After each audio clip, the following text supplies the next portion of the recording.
Peoples representation act की वजह से पहले ही नेताओं को 2 साल की सजा होने पर 6 साल की चुनावी राजनीति से दूर होने की सजा एक तरीके से मिल जाती थी। लेकिन अब केंद्र सरकार एक ऐसा बिल लेकर आई है जिसमें गिरफ्तारी या जेल जाते ही प्रधानमंत्री हो या मुख्यमंत्री या फिर मंत्री पद छोड़ना ही पड़ेगा। इस बिल का नाम है गवर्नमेंट ऑफ यूनियन टेरिटरीज संशोधन बिल 2025 यानी संघ राज्य क्षेत्र शासन अधिनियम संशोधन बिल 2025। गृह मंत्री अमित शाह ने जैसे ही ये बिल लोकसभा में पेश किया, हंगामा हो गया, क्योंकि इस बिल में यह प्रावधान है कि प्रधानमंत्री, मुख्यमंत्री या कोई भी मंत्री हो, अरेस्ट होने या जेल जाता है तो उसे अपने पद से इस्तीफा देना पड़ेगा। महोदय, मैं प्रस्ताव करता हूं कि संघ राज्य क्षेत्र शासन अधिनियम 1963 का संशोधन करने वाले विधेयक को पुनर्स्थापित करने की मंजूरी दी जाए। विपक्ष ने इस बिल को वापस लेने की मांग को लेकर खूब हंगामा किया। यहां तक कि विपक्ष ने गृह मंत्री के ऊपर कागज के गोले फेंके। हालांकि अमित शाह ने इसे नजरअंदाज कर दिया और साथ ही ये भी कह दिया कि आप इसे जेपीसी में भेजने की मांग करें। गौरतलब है कि केजरीवाल से लेकर तमिलनाडु के मंत्री वी सेंथिल बालाजी कई महीने तक जेल में रहने के बावजूद पद से इस्तीफा नहीं दिया था। लोकसभा में भारी हंगामे और नारेबाजी के बीच केंद्रीय गृह मंत्री अमित शाह ने 3 बिल पेश कर दिए। बिल पेश करते ही विपक्ष ने जोरदार हंगामा शुरू कर दिया और बिल की कॉपी फाड़कर गृह मंत्री अमित शाह के सामने उछाल दी। विपक्ष ने इन बिलों का विरोध किया तो वहीं सत्ता पक्ष के सांसदों ने विपक्ष के रवैये पर ही सवाल खड़े किए।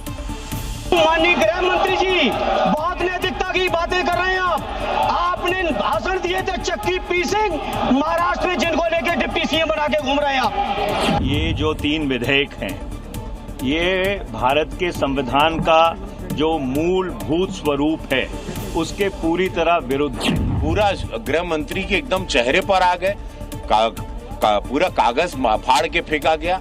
मैंने ऐसा दृश्य कभी नहीं देखा। मैं बहुत ही निंदनीय है, कठोर शब्दों में मैं इसकी निंदा करता हूँ। ये आज एक काला अध्याय है जिसको कि ऑपोजिशन ने लिखा है। और किस लिए किया है ये परिश्रम जो ऑपोजिशन ने किया है काला अध्याय लिखने के लिए, किस लिए किया है? करप्शन को और भ्रष्टाचार को बचाने के लिए किया है। संसद के बाहर एक बार फिर नेता प्रतिपक्ष राहुल गांधी और बीजेपी सांसद राजीव प्रताप रूडी की मुलाकात जो है वो अब चर्चा का विषय बनी हुई है। दरअसल Rajiv Pratap Rudy Constitution Club of India का चुनाव जीतने के बाद पहली बार संसद पहुंचे थे और वहां गर्मजोशी से राहुल गांधी ने उनसे हाथ क्या मिला लिया कि अब इस पर भी विवाद खड़ा हो गया है। तभी वहां मौजूद नेता प्रतिपक्ष राहुल गांधी ने बीजेपी सांसद राजीव प्रताप रूडी का जोरदार स्वागत किया। जैसे ही संसद भवन में राजीव प्रताप रूडी दिखे, राहुल गांधी उनकी तरफ बढ़े और उन्हें हेलो हेलो कहकर रोका।